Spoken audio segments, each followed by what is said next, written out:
We made it. We have hit the big time. Good evening, everybody, and welcome to Dead Air Full Spectrum right here on the Dead Air Full Spectrum channel. And we are also on KGRA Digital Broadcasting Network. Ken, are you excited?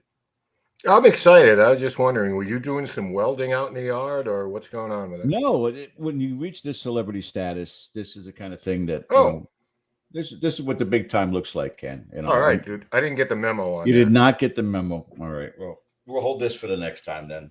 Yeah. Thank you guys for joining us this evening. It looks like it's going to be an amazing show tonight. We've got some great guests and some great topics for you. And we're in a new home. We're in a new place, and the good part is, Ken, it's not a retirement home. We are not yet. We're on we've managed to escape. Actually, They let us out for a night, but this is great. And thank you, KGRA, for the opportunity you've given us and the audience that hopefully will come on over from where we were before. But I think we're building something great here, and we're excited about it. So can't wait to get started. As you said, we have a great show. Way to kick it off. We have a great bunch of shows that you're going to be enjoying, watching, listening to over the next month, which is our Christmas, Halloween. We have some amazing topics and events and guests that will be blowing your mind. And again, we enjoy all of your comments in the chat. We'll be giving you guys an opportunity to even talk to us, perhaps on air. So we'll be bringing that up to you. Throughout the show tonight, 2 hours of topics of the paranormal in and around the field, and great guests, as I've said, Ken. And we couldn't have kicked off this new era of Dead Air better than with the guests we have this evening to kick us off. Please introduce him. Yeah, we are very, very happy to welcome him back. Mr. Tony Spera, a paranormal researcher and the son-in-law of famed paranormal researchers Lorraine and Ed Warren. Tony's worked with the Warrens since the mid-1980s and is considered an expert in paranormal research. He is a former police officer and holds an associate's degree in law enforcement and a bachelor's from the University of Connecticut. He's appeared on several paranormal television reality shows and is a much heralded speaker at numerous colleges and universities. He was a consultant on 2 movies, The Conjuring and The Conjuring 2. He lives in Connecticut with his wife, Judy, and we're going to talk a little bit about a very special artifact that he keeps a watchful eye over. So without further ado, let's bring on our friend, Tony Spera. Welcome on, top. Let's bring him. There he is. Hey, there he is. He's back. Hey, Tony, how are you? Looking good. George, I'm wearing. Hang on, brother. Yeah, you get the shades here now. What am I doing? I got Birds nothing. of a feather. Birds of a feather, you know. Now, why am I wearing these? First of all, it's to honor George, because George is a star now, and so is Ken. But these glasses that I'm wearing actually belong to Ed Warren. These are Ed Warren's glasses, the Ray-Ban glasses that he used to wear all the time. You know what? That's why I put them on, just so you know. I'm feeling eBay. I'm feeling eBay right now. Yeah. No, you know what? I recognize them. I honest to God, I do. Yeah, remember he used to wear these all the time. Look. Yep. And they're like see-through. He always wore sunglasses, even like when it was at nighttime or something. He'd have them on, and I guess he thought he looked pretty good in them, and I thought he looked nice. But I wore these tonight in honor of Ed Warren, and of course for kicking off your show, because it's going to be a great show, and I think you guys should become actually stars of the paranormal radio shows. So good luck to you guys, really. Well, thank you so much, and thank you for wearing those tonight. That's outstanding. You're welcome. Now, Ken, I want to go back to you on this first and tell everybody the different platforms that we're available on now. I even just checked myself. Somebody in the chat had said that our Dead Air Full Spectrum YouTube page, that it is not playing. I can confirm that. But if you guys still want to be able to see us, there's a multitude of accesses out there. Ken, why don't you give them the information? Yeah, you can find us on Facebook at Dead Air Full Spectrum, at Rise Up Paranormal on Facebook, KGRA on YouTube, and I don't know why we're not on Full Spectrum, but we should get going there. And of course, KGRA Digital. So First time out of the gate, there's always some kind of Jersey barriers and potholes and things like that. But I guarantee you the broadcast will be up there. If it's not coming through right now, you'll at least get it in archives, but we'll work on it. Yeah, for the right donation, we'll send it your way. They left me to my own devices. So basically, Good you Lord. messed up. You trusted me. This is on you. This falls right in line for dead air. And as always, Tony, we always say it's the spirits when this kind of thing occurs. So, Yeah, it's poltergeist activity going on, trying to stop. Without question. Yeah, How that's are our you go-to. doing? How have you been, my friend? I'm doing well. I'm doing very well. I'm looking forward to the Paracon that we're having coming at the end of October. And I think you guys are coming. I thought you wanted to come. I don't know if you can make it or not, but it's going to be in Waterbury, Connecticut on the 30th and 31st of October. 30th is sold out, but you guys can come on the 30th as a guest.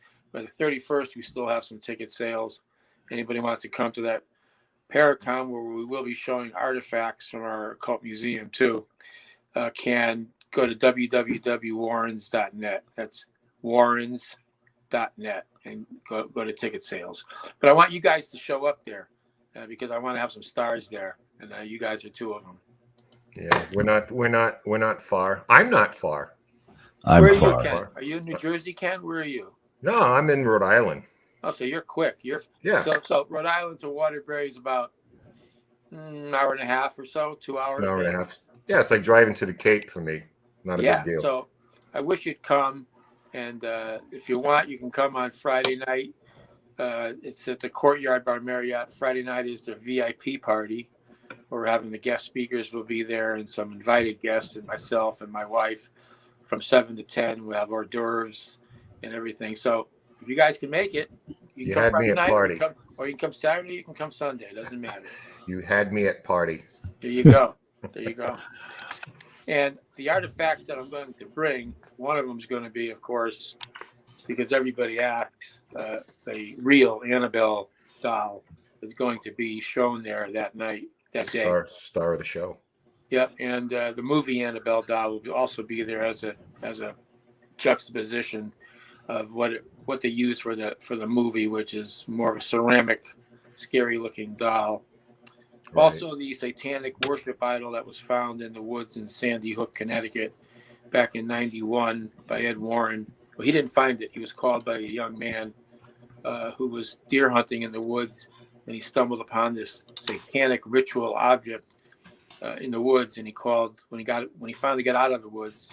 He was so frightened. He told his buddies about it. They said, "Why don't you call Ed Warren and show it to him?" And that's what they did. And when Ed saw it, he knew exactly what it was. It was a satanic worship idol by a high priest in a satanic cult. And Ed said to the young man, he said, "That doesn't belong in the woods. I got to get it out of here. That doesn't belong here." And he took it back to his museum. So that's going to be there. We're going to have the creature from the Devil Made Me Do It case. It's a small dinosaur-looking plastic creature that David Glotzel had put together. And while Ed and Lorraine and others were in the house in Brookfield, Connecticut, this creature crawled across the carpeting on its own volition, and a voice from around it said, "You are all going to die." And even the priest heard it. And that's what the Conjuring 3, The Devil Made Me Do It movie is based upon. Mm-hmm. And we'll also have a satanic human skull there on display and a surprise artifact that I'm going to bring. And I'm not going to tell anybody what it is, but it's going to be fun.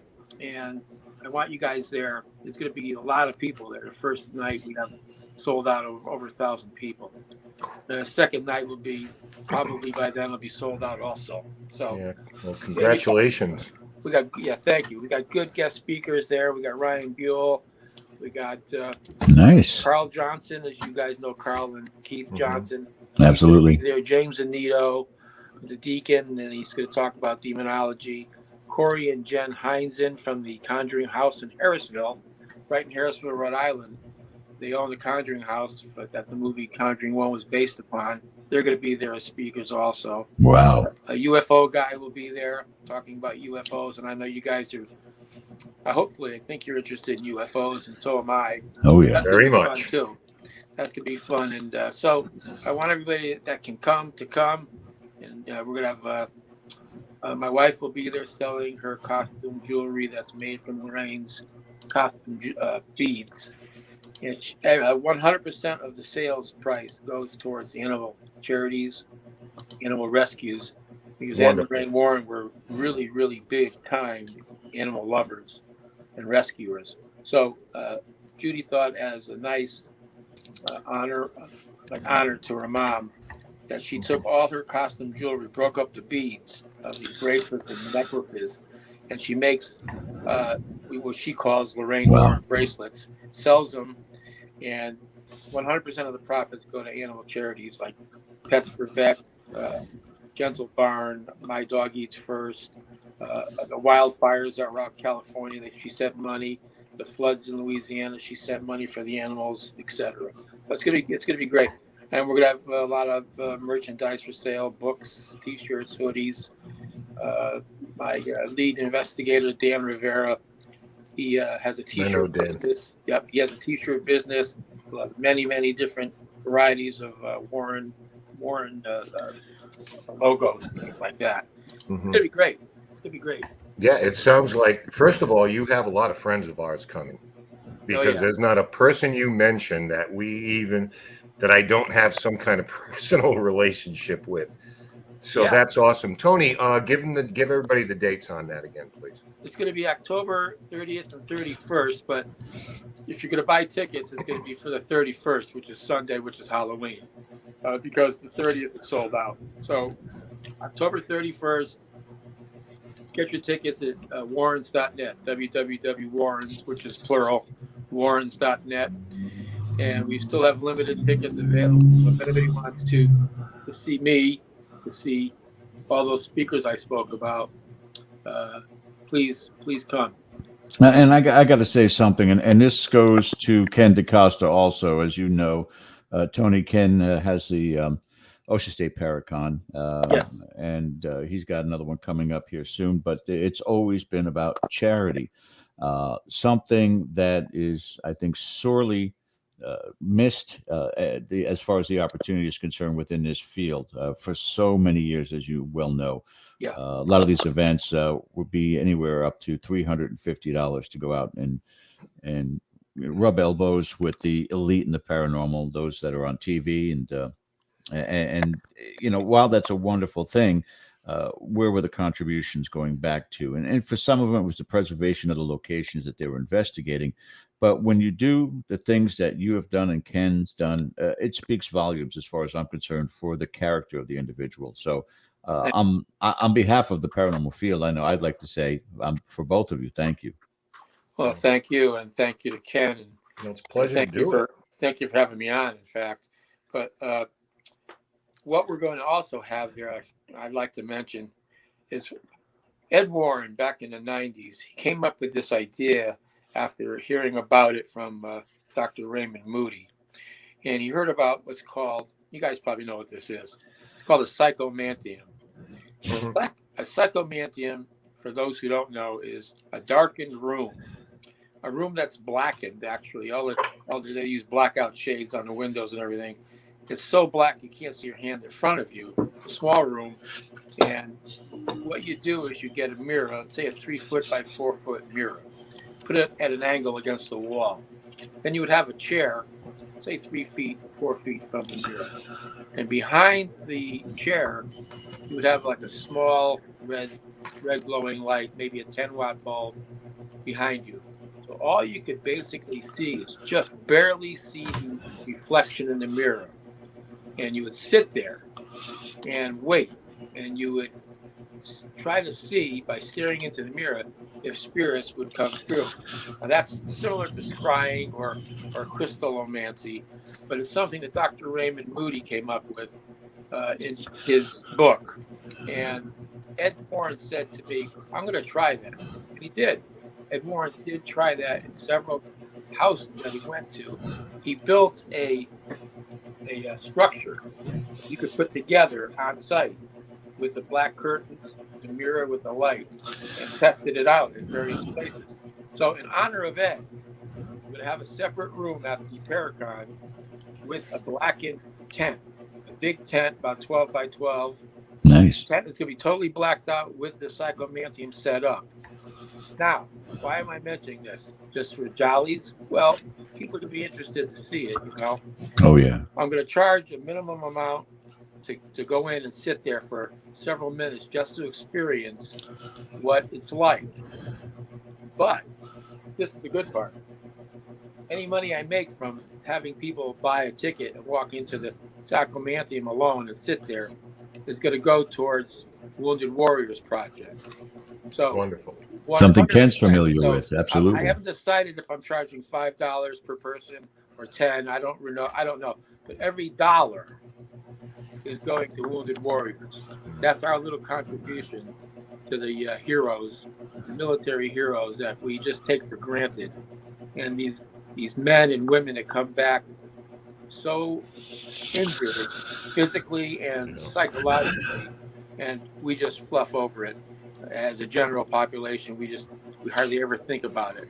But I want to give something back. I'm going to make a little money from Paracon. I'm not going to become a millionaire. I'm going to make a few dollars. But for that separate room, no matter who goes in there, I'm giving that money away. I'm giving it to the Wounded Warriors. Phenomenal. And if they run out and scream, then they have to pay double. They got to pay double. That's right. They got to pay double. Yes. Work that angle. Tony Spera, a very special guest in this first hour, and welcome all of you that are joining us for the first time here on KGRA DB. It is our debut show. Mr. Ken DaCosta and myself, George Lopez, and I'll tell you what, as we talked about before, this field rings a curiosity beyond anything phenomenally that I've ever seen before. People want to get answers to the afterlife, but it almost seems to be shadowed a lot of the times, Tony, with regards to the fear factor. People also want to be scared. Where are we right now? We're in October. This is the time frame people want to go to haunted houses and have jump scares, things of that sort. Right. And I think a lot of the times from the field part of it, that is a grabber for a lot of people who want to get into this field because they think that they're going to have that same kind of experience that is seen on television. Right. When you are at these particular events, do you have those people that are asking up saying, "What's the scariest place you've ever?" And do you have to kind of bring them back or ring them back in and tell them, "Look, it's a lot of patience, a lot of hard work."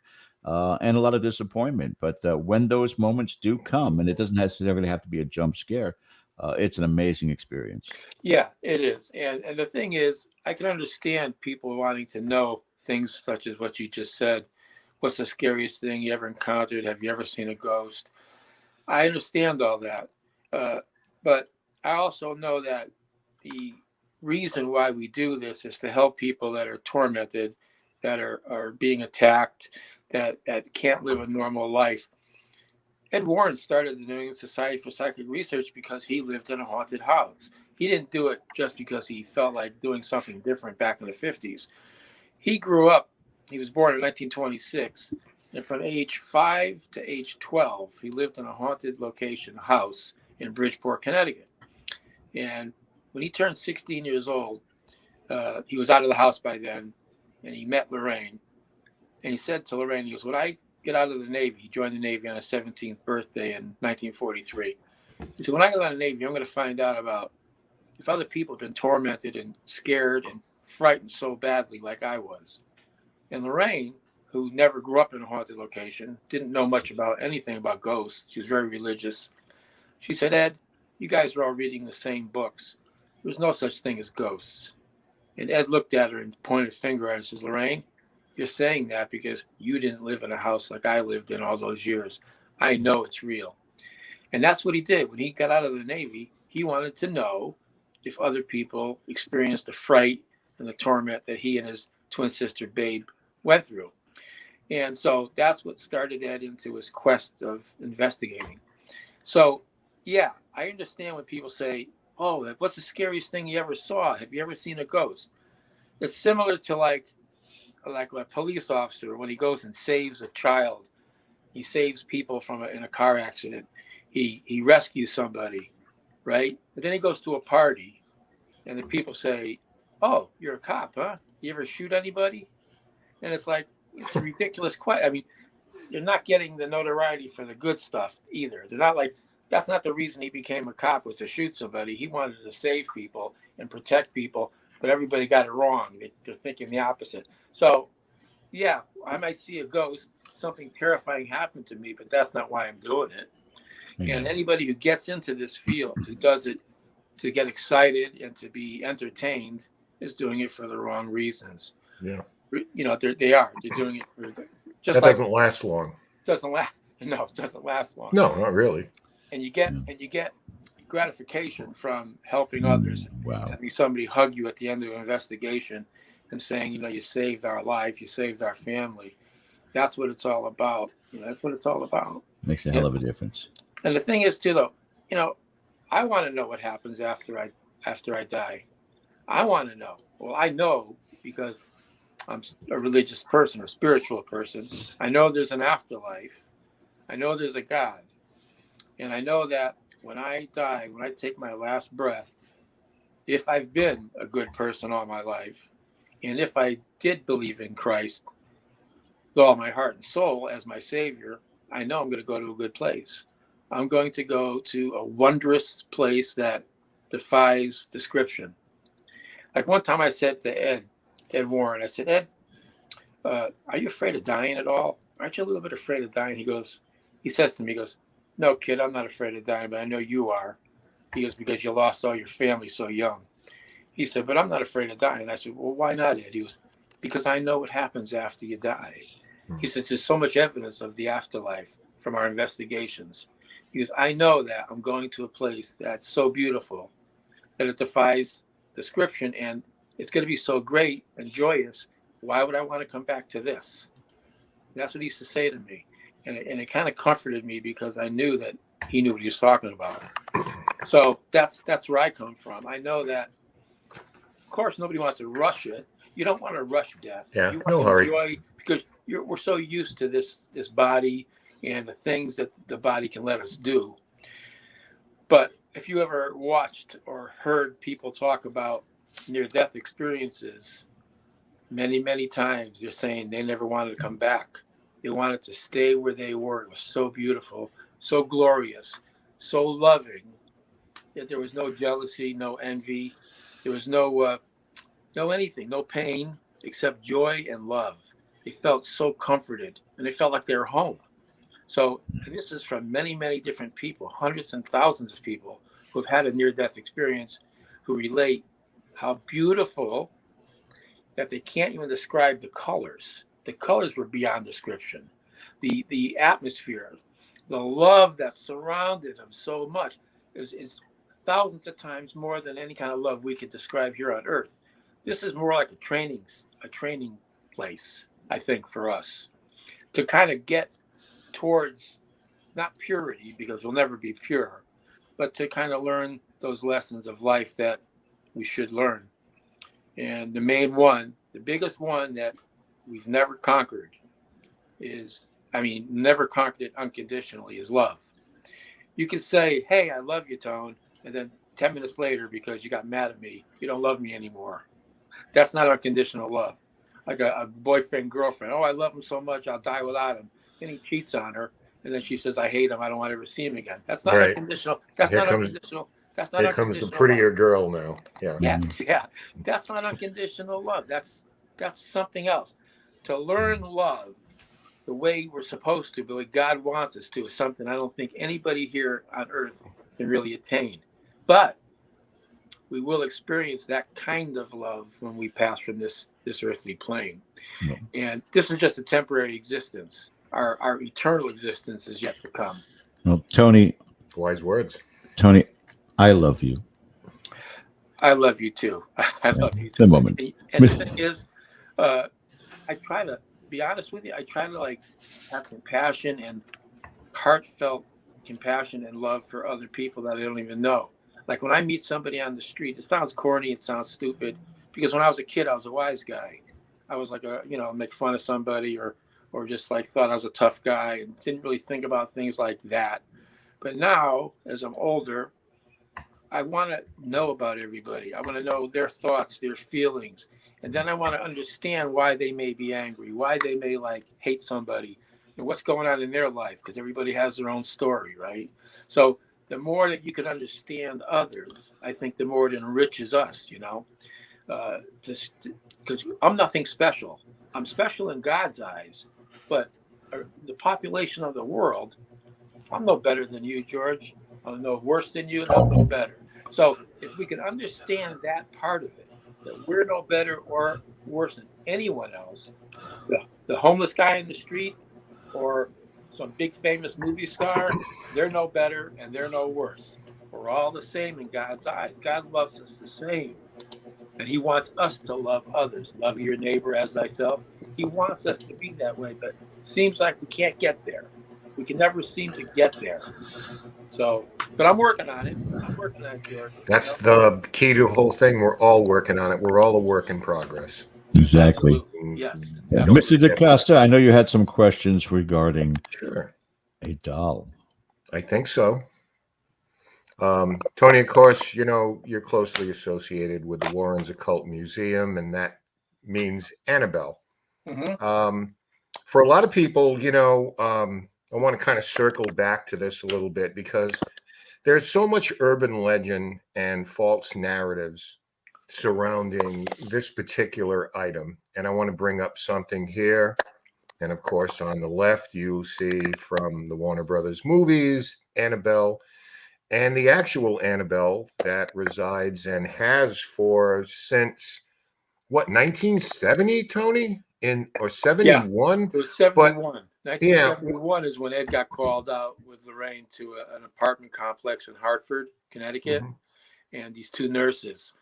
And if you want me to, I can quickly tell you the story. If you don't, I just. Yes, no, I do, because I wanted to let our viewers know here is the actual origin of Annabelle. So the floor is yours. Okay. 1971, Ed gets a phone call from these two nurses who worked at Hartford Hospital, and they had an apartment near the hospital. They get to the house and they sit down to interview the girls, and the girls start telling the story about this Raggedy Ann doll that Donna, one of the nurses, got as a present from her mother on her birthday. And her mother apparently bought this Raggedy Ann doll, which is about 2.5, 3 feet high. It's pretty big, at a thrift store, used doll.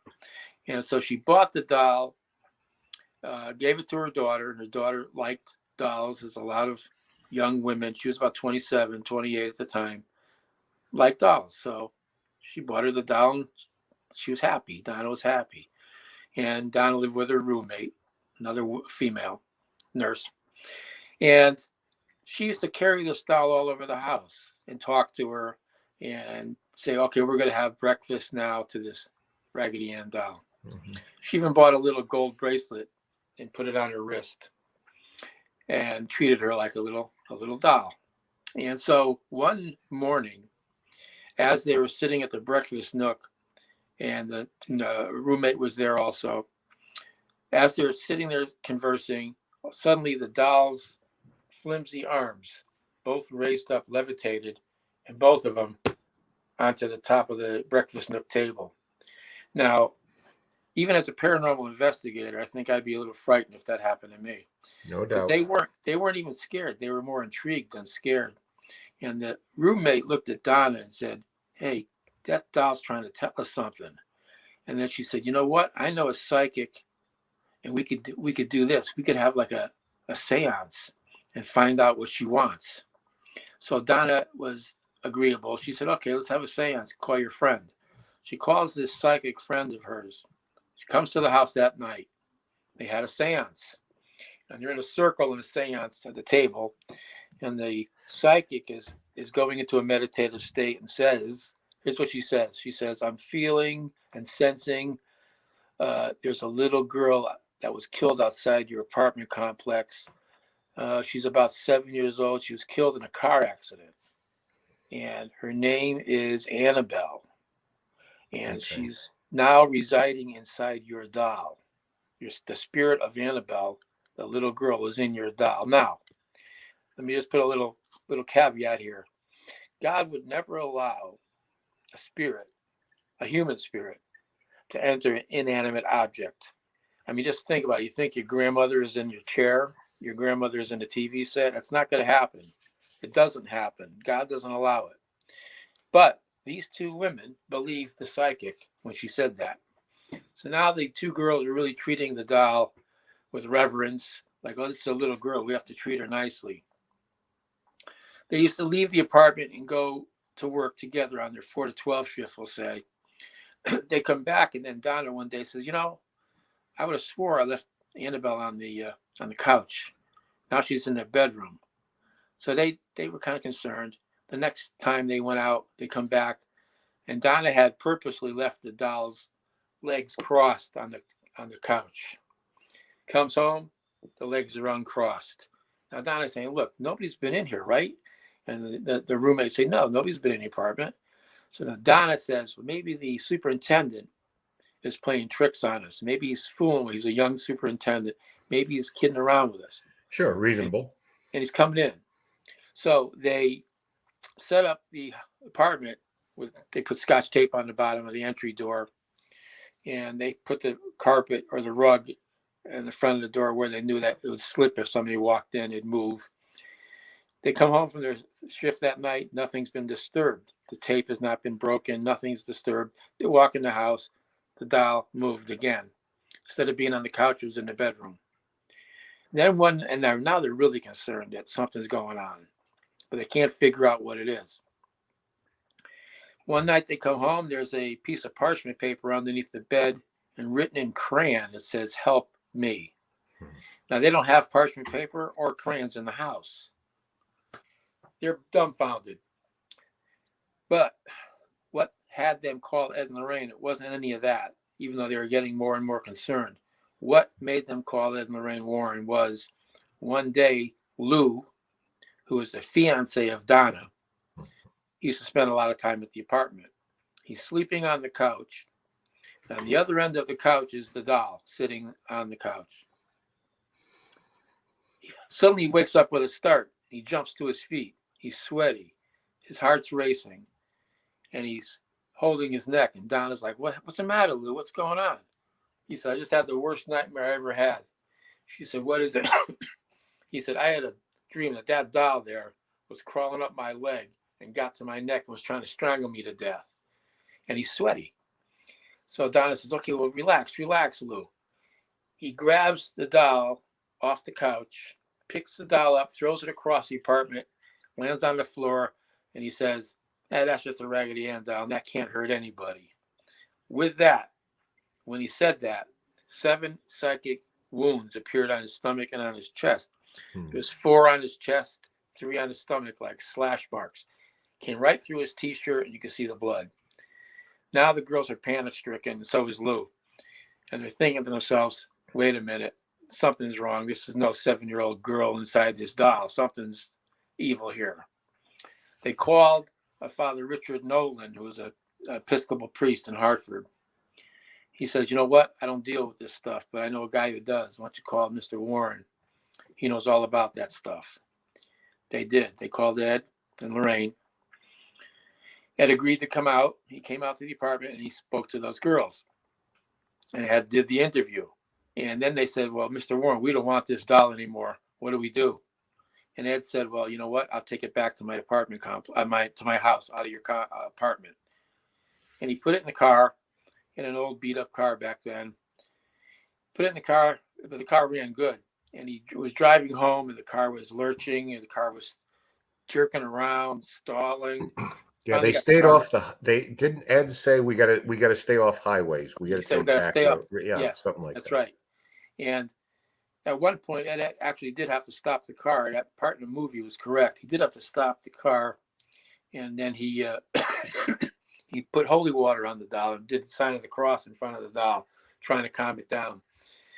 He got it back to the apartment and he put it in a chair in the corner of the apartment complex. I keep saying apartment, the museum. Mm-hmm. And he put it in the corner of the museum in a chair, and he put a little rope in front of it, a little yellow rope, and he put a sign, "Danger, do not touch." So for a while, everything was okay. No problem. The girls were fine now. Ed had an exorcism of the house done by a Catholic priest, which is the casting out of demonic entities of a house in case there was, and blessings done over the girls. So they were okay. They were doing okay. One day, though, a Catholic priest who Ed knew, Father Bill, he's from the Hartford Diocese, calls up. He's a big friend of Ed Lorraine. He says, Ed, can I come over to the house tomorrow and show you my new car? I just got it. Come on over, Father, and Lorraine will make you lunch.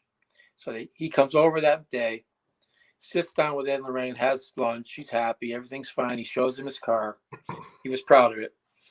Then he says to Ed, hey, Ed, can I see that doll that I heard so much about that puts slashes on people? Because this is like a year or so later. And Ed was doing lectures about the doll. And Father Charbonneau, Bill Charbonneau, heard about it. And he was the guy who came to the house. Ed says, yeah, okay, Father, come on downstairs, but don't touch anything down there, and especially the doll. They walk downstairs. Ed shows some of the artifacts. He gets over to the corner of the room where the doll is, and he's talking about the doll and giving almost like the story I just told you.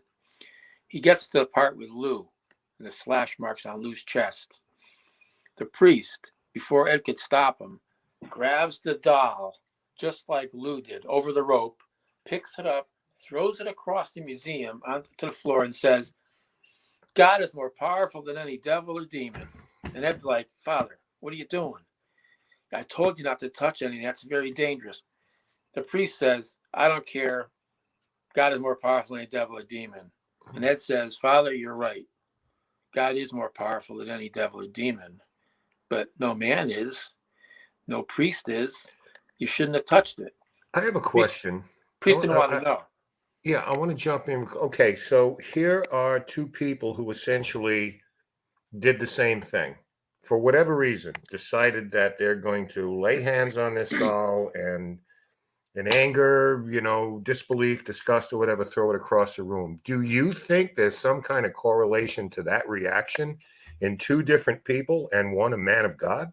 Could be. I mean, you can never know for sure, but something motivated them to challenge it. See, the thing is, that's exactly whatever was in that doll, whatever evil force was in that doll wanted to challenge it. By picking up the doll, you're issuing a challenge and throwing it across the room. You're issuing a challenge, like you're more powerful. That can't hurt you, and that's where the problem lies, right there. The challenging of the demonic is the problem. You could look at the doll, you could walk by it, you could take a picture of it. Nothing's going to happen to you. But when you start saying that's nothing, that's not going to hurt me, that can't hurt me, you're challenging it, and that's the problem. So anyway, the priest says, I don't care, no problem. I'm not going to have a problem. They go back upstairs. That's a little ticked off, They go upstairs, and he says goodbye to Lorraine, gets in his new car that he just bought the night before, and drives on Interstate 84 back towards his rectory in Hartford. He never made it. Here's what happened. He went almost head on into a tractor trailer on Interstate 84 and sideswiped the tractor trailer, and the car was totaled and he was injured. Not killed, but injured. About 3 days later, he calls Ed up on the phone, crying on the phone to Ed, sobbing on the phone. Ed's like, what's the matter, Father? Why are you so upset? Ed, I should have listened to you. What do you mean, Father? Well, as you know, I got in an accident. He goes, but the last thing I can remember on 84 when I was driving, I looked in the rearview mirror and all I saw was an image of that doll, and I lost control of the car. Now, was it the doll that did this to the priest? We'll never know 100% for sure. Sure. But a young man came on a motorcycle, and I get people challenging me all the time, like, well, who was the guy in the motorcycle? To be honest with you, I don't know. These are things that you don't publicly announce anyway. Like, people say, well, what house was that on, whatever Main Street? Who are the people that had the haunt? That's private information. No, you don't talk about that. The people don't want to know. So they're saying, well, how can you prove that what you're telling me is right? I'm just telling you what Ed told me. This is stuff that Ed stuck by, but Ed he'd never tell you who the people were either. It's a privacy issue. People want to remain, because if you kept telling everybody's name, then nobody'd call you up because they don't want to be in the news. So and they wouldn't get help. So This guy comes on a motorcycle, about 20 years old, with his girlfriend. There's a group of college kids that was giving a tour of the museum. This is way back, maybe 1980 or so, 82. The doll was now in a case, in a glass enclosure, glass and wood, against the wall, custom-made cabinet. Ed and he even had a rope in front there too, and he had the sign in the glass that said "Danger, absolutely do not open." He's giving the lecture. Now, back to your point, Ken. He's given the lecture about the doll, or the presentation to the college students. He gets to the point with the slash marks on Lou again. What does the kid on the motorcycle do? No. He breaks from the crowd. He runs up to the glass enclosure and banging on it with his finger. And Ed couldn't stop him in time. He goes, "This is a bunch of BS." He said the actual word. "This is a bunch of BS. This is a joke. This is a hoax. If that doll can do anything to me, why don't it do it right now? Put slashes on me right now. Go ahead." What is he doing? He's challenging the demonic. He doesn't know it because he doesn't think it's demonic, but it is. Ed says, "Hey, look, you and your girlfriend, get the hell out of here. I can't have that. I just got to be telling you guys, don't touch anything and don't challenge." Mm-hmm. Kids laughing on the way home, on the way out. He never made it either, but a little bit worse than a priest, because he didn't make it at all. No. He's driving back on a motorcycle with his girl on the back. They're laughing and joking about the doll. We know this because the girl didn't die. But he's laughing with her about, "Oh, that's a bunch of BS, huh? What a joke." He loses control of the motorcycle, straight head on into a tree, and was killed instantly. And his girlfriend spent many, many months in the hospital. And when Ed interviewed her, that's what she said. The last thing she could recall was they were joking about the dog when he lost control of the bike.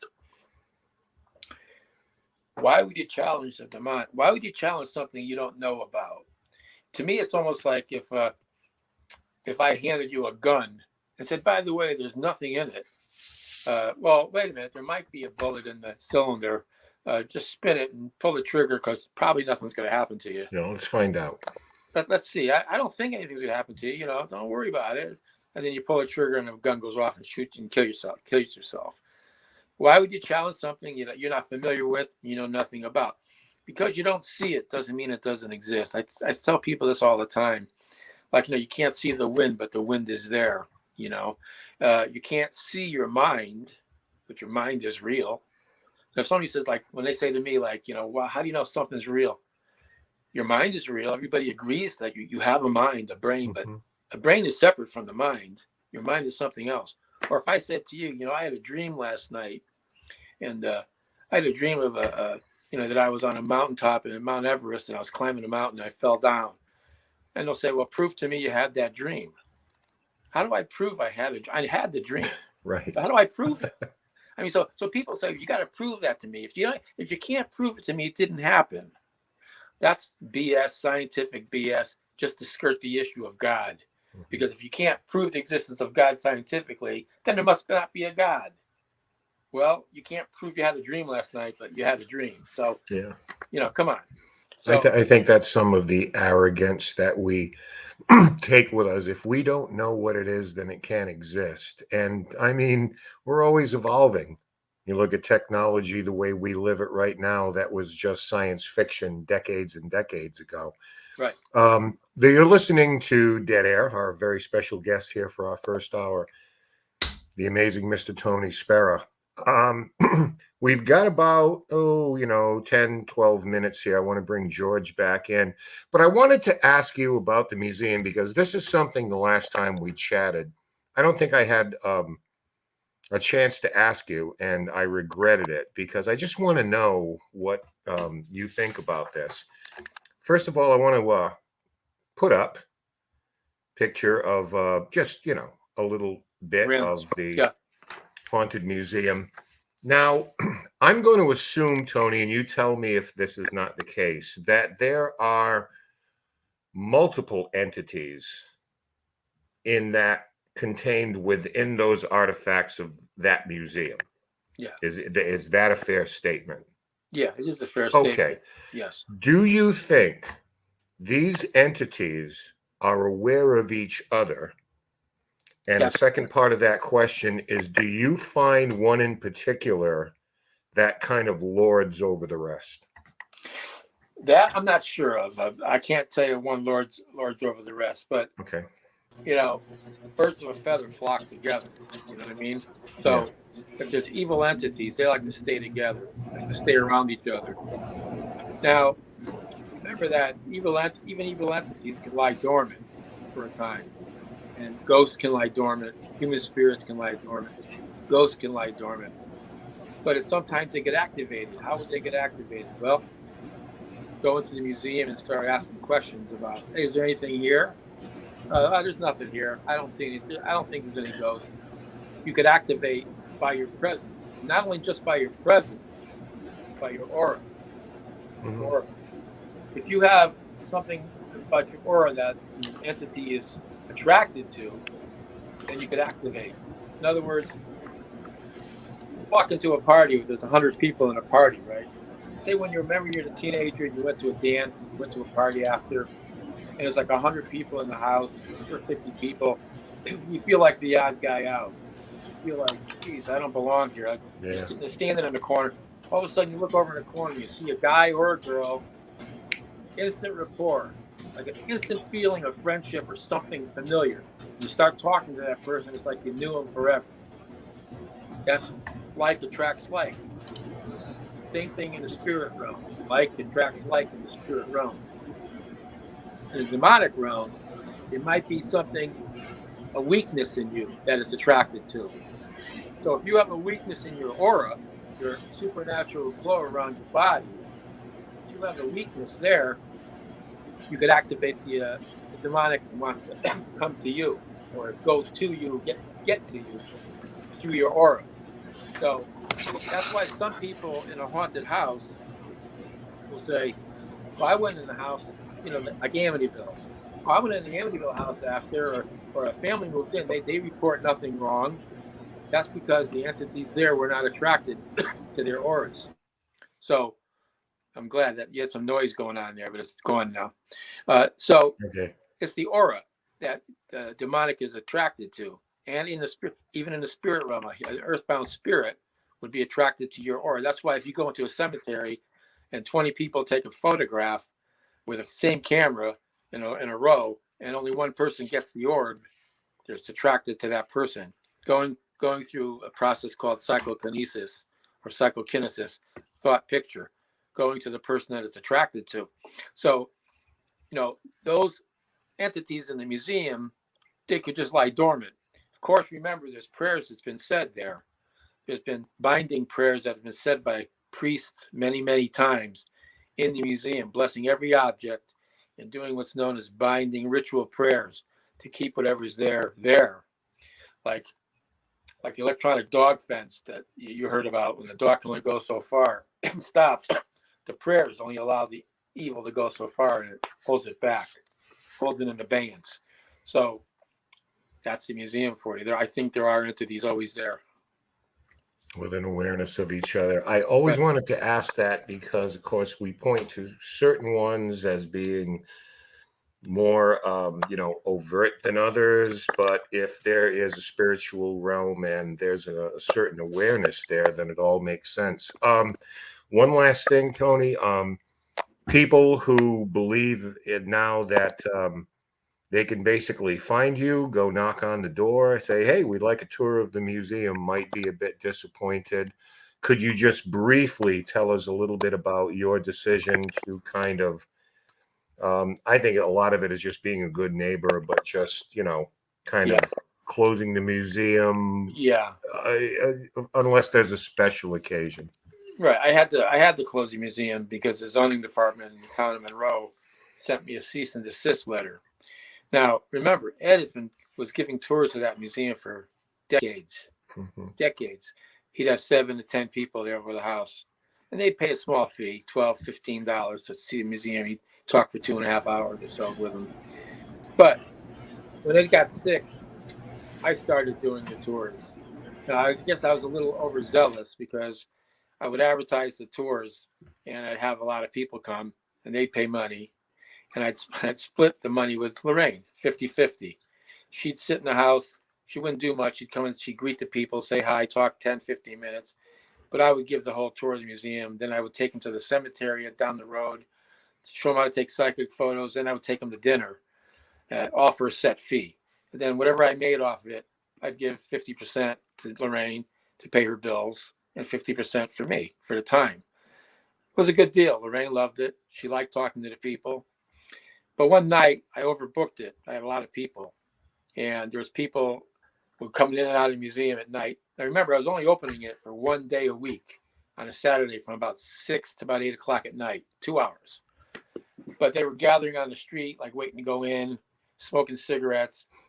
The neighbors, I don't think, liked that. Now that may not be the reason why they called the town.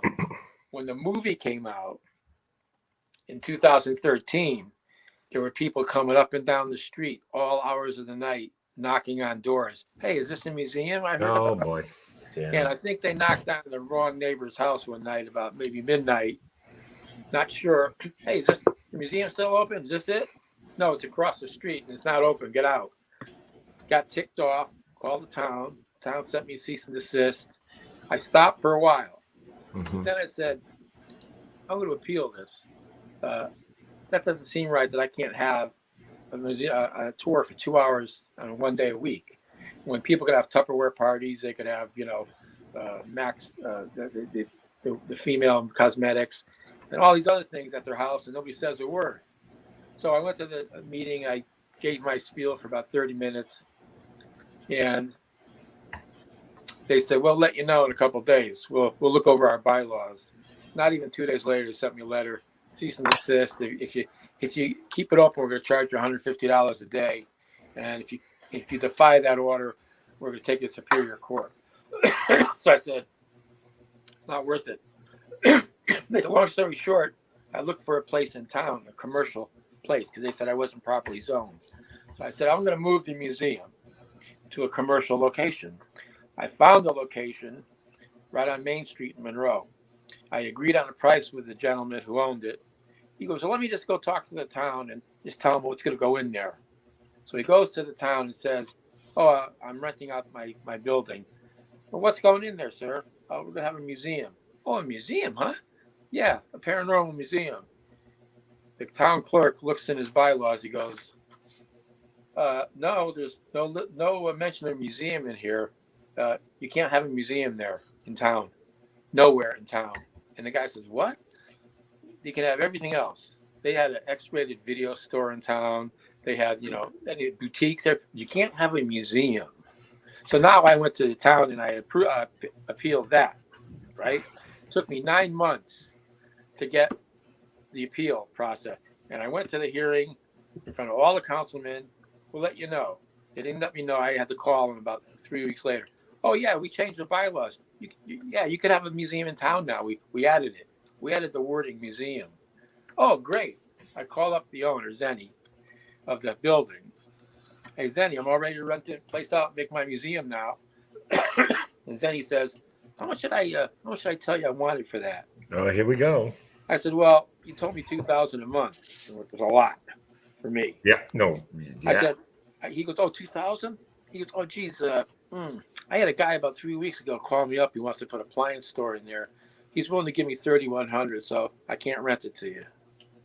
So I said, all right. Yeah, capitalism at its best. And since then, I can't find a suitable place to get it. Because, you can't really have it like in a strip mall, like next to Joe's Pizza.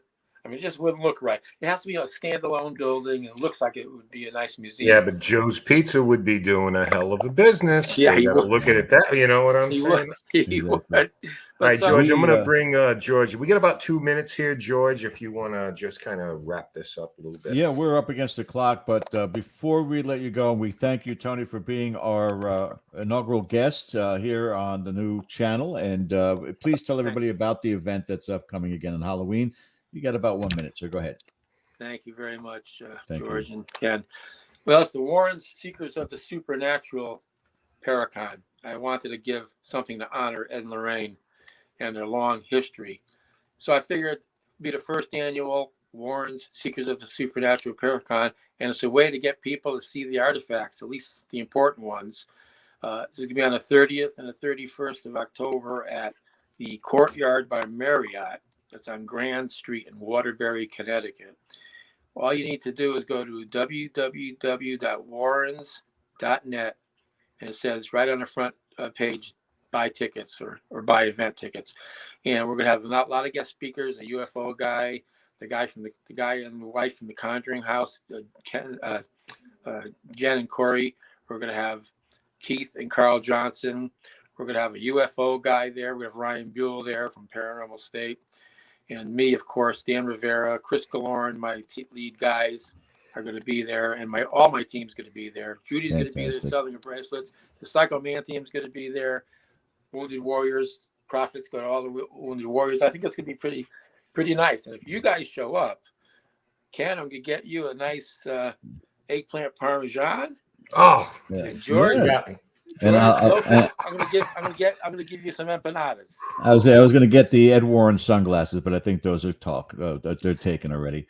Right. Tony Spera, can't thank you enough. We appreciate it. We've got to go to break right now, but thank you so much for joining us.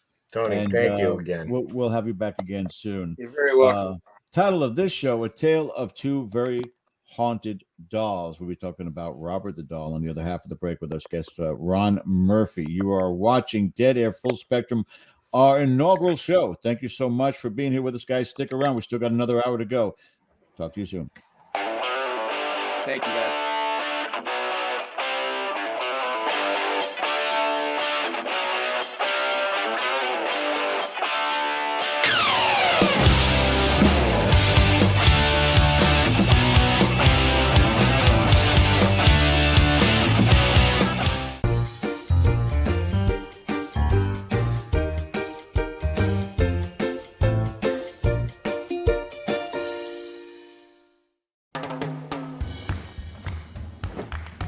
I don't want to talk about it.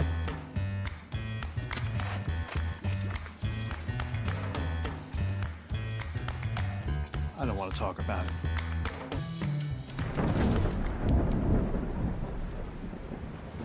Families don't have to talk about everything, but they should talk about how to plan for an emergency. Get tips and resources to make your family's emergency plan. Hey members, the new KGRA DB app is now available on iOS and Android devices. Gain on-demand access to any KGRA DB programming. Download any show directly to your mobile device to listen or watch on the go. Go to the App Store and search KGRA DB. Welcome to the new KGRA Digital Broadcasting website, thekgradb.com. Here you'll find great new content, including the KGRA Classics, great shows from our archives. You'll be able to see the show times and information so you can see what show is currently on air. The on-air live button, so just go to this section and you'll be able to hear the show live with exceptional sound quality. We also have the Vault section. Make sure to subscribe to get access to great content and special features. We have the make content for our latest news and events, so make sure to sign up and you can be part of our forum. So make sure to check out the new KGRA Digital Broadcasting website, thekgradb.com. We look forward to seeing you there, and we hope that you enjoy the new website.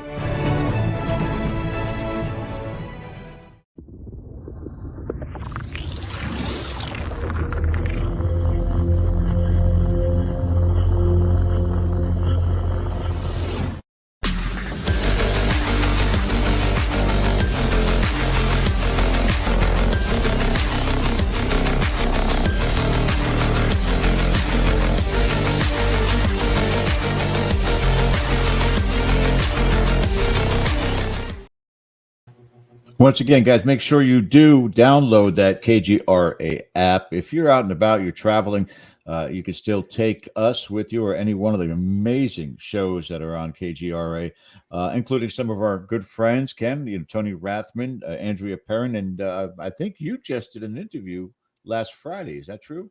With the wonderful Renee Barnett. on Night Vision. She was gracious enough to have me on, talk a little bit about the show. Got into serial killers and the occult.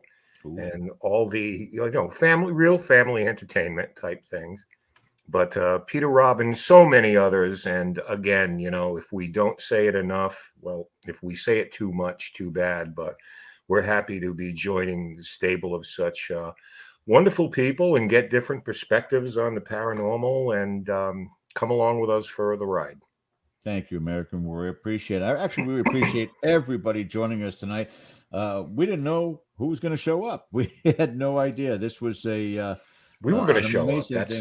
And that's an important part of it. But you guys, again, amazing support for those of you that are new to us. We'd say go ahead and hit that subscribe button on our channel. But for whatever reason tonight, there's a snafu, which tends to happen. It's live, but the situation is still fluidic. We still have several Facebook accounts, another YouTube account, which is KGRA, and also their digital broadcasting. So plenty of ways to listen to us, and of course, that'll still wind up. We'll put it up there, Mr. DaCosta. Always make sure that these shows are available on our YouTube page. So many more things to come in the future here that you guys are going to enjoy. But we still need to kind of stay on the dark side. Ken was busy last week because, yes, he did an interview with Renee on Friday, but we had a very interesting interview earlier in the week as well, didn't we, Ken?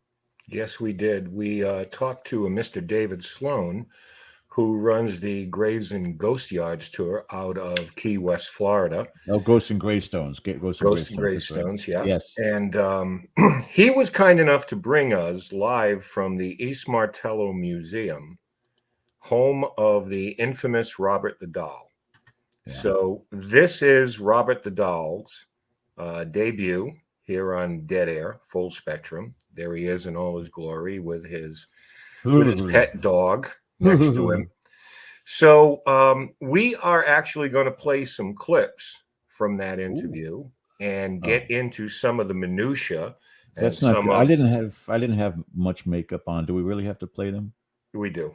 We do. I know you were staring at the doll all night, just waiting for a head to move or something. I think it did. And I have a feeling that when you see these clips, there are a lot of people watching us tonight. They're going to be doing the same thing, and we can't say as we blame you. But a disclaimer right off the bat. We chose to have this interview done from the museum, so Robert was present at the time. So Wi-Fi there is not the greatest. So if you see a frozen picture from Key West, we assume that it wasn't Robert, that somehow was messing with it, because he's known to interject into photographs and things like that. But I think we're going to go with the Wi-Fi story for now, but we'll let you be the judge of that. It's the spirits. It just fits. It could be. So if that lags a little bit, but the audio is very good on it. And in David's own words, we'll talk a little bit about Robert the Doll. But we have a special guest we'd like to bring on first, and he is going to join us right now with his particular views on this. And his name is Ron Murphy. He's been investigating the stuff of nightmares for over 30 years. He's investigated things that go bump in the night and meticulously researched the historical and psychological context of myths and legends from around the world. And Ron seeks to uncover the archetypical precedent for the monsters that haunt our collective thoughts. He's a good friend of Dead Air. We welcome him back again. How you doing, Ron? Oh, it's an honor to be here, gentlemen. Thank you so much. I'm looking forward to this. Yeah, it's so nice to have you here. We are going to get into some of the myths, like I said, the legends of Robert, some of the stories. And stick around if you're an Ozzy Osbourne fan, because at the end of this segment, we got a surprise for you. No, Ozzy's not going to be on with us, but yet. So, Ron, first, before we get into this, real quick to catch up with you, how was your summer? Everything has been good. I mean, things have been slowed down, because of everything that's going on in the world. But, I see a light at the end of the tunnel. It seems like things are opening back up again. And I'm talking to you two gentlemen, so how much better can it get? Much better. You have a low bar. but we appreciate it. But Hey, we no. do appreciate it. And of course, some of you may recognize Ron because you did a little thing for television. Just tell us real quickly what you were doing with an iconic figure in the horror genre. that's right. So I did six episodes of True Terror with Robert England on the Travel Channel. We were thinking there was going to be good things happening to this, and it debuted the same day that the COVID lockdown began. Which was, yeah. What about my luck, So everybody was tuning into CNN and all the cable networks, and unfortunately, the show did not get a fair shake. But like anything that involves round numbers, it was canceled.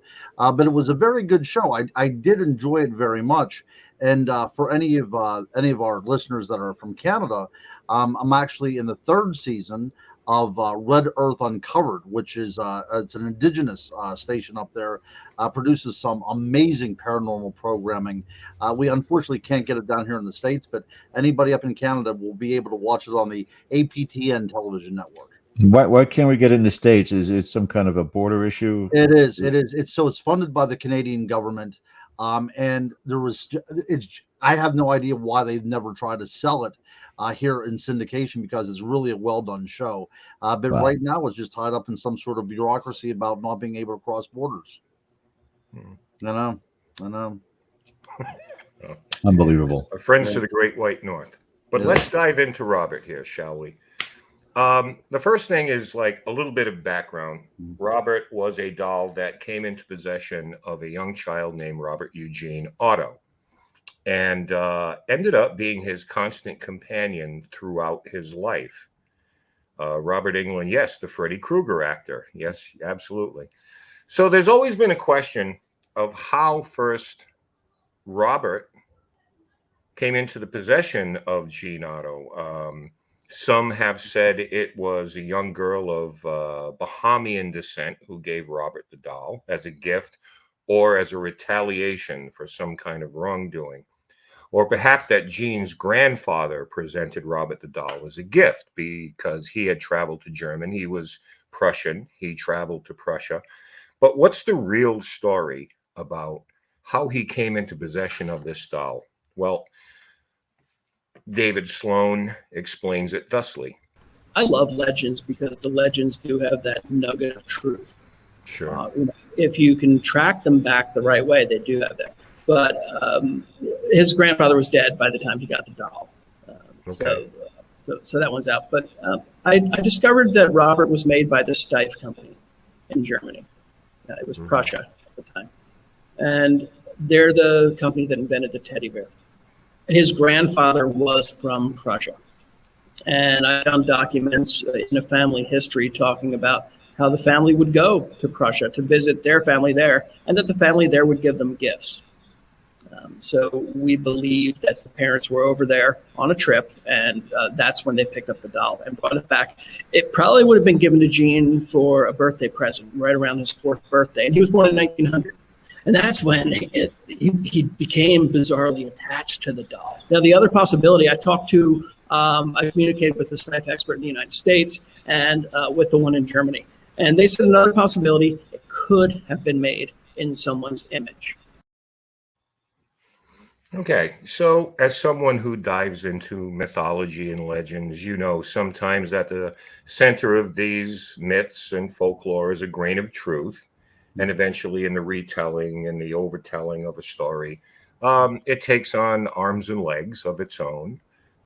This is a case where, just as an aside, the Steiff company is the company, German-based, who invented the teddy bear, which was named after President Theodore Roosevelt. To this day, they still produce, some of the most wonderful plush and iconic bears that you can buy on the market. If you have a Steiff bear, you're onto something. So in terms of how mythologies kind of get mixed up a little bit, looking at this, immediately people are jumping to retributions for wrongdoing and someone gave him the doll. And because, Eugene was known to wear a little sailor suit as a child. And eventually, I mean, Robert did not come dressed as a sailor. Eventually, someone made this suit to make Robert look like his owner, Eugene.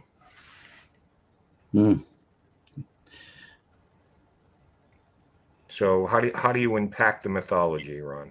Well, the idea of anthropomorphic figures taking on human form is something that's very ancient. Whenever we look at the Egyptian world, we can see from the Old Kingdom period, even before the pyramids were erected, that we had things called Ushaptis, which were these figures that were put into tombs and were supposed to come to life to serve the person that was buried in the afterlife. And then there's the whole idea of inanimate objects coming to life is now a current within our modern culture. We think of the golem whenever it comes to medieval Jewish mythology, or we think of the voodoo doll, which comes from Haitian and from African origins. So we have this now implanted within our collective subconscious. These things happen. But then as a paranormal investigator, you kind of try to figure out why. So I really come up with 3 different categories why these dolls can be haunted, or at least be perceived to be haunted.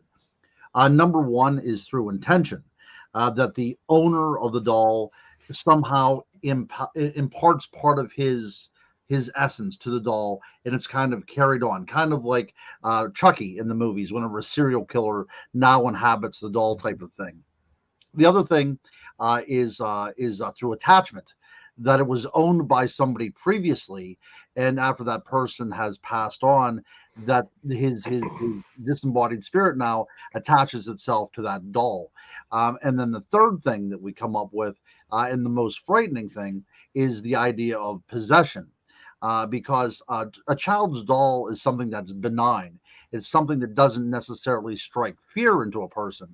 And that is the perfect conduit for some sort of evil element, some sort of evil entity to now enter the picture, because it's now entering a home and now is in something that is supposed to be loved and cared for. You see, so it's kind of turning your rationale upside down. So those are kind of my 3 different formats for the things that what this happens. But getting back into the whole idea of the mythology, this goes back into the founding of human civilization, the idea that dolls can indeed be imbued with some sort of spirit.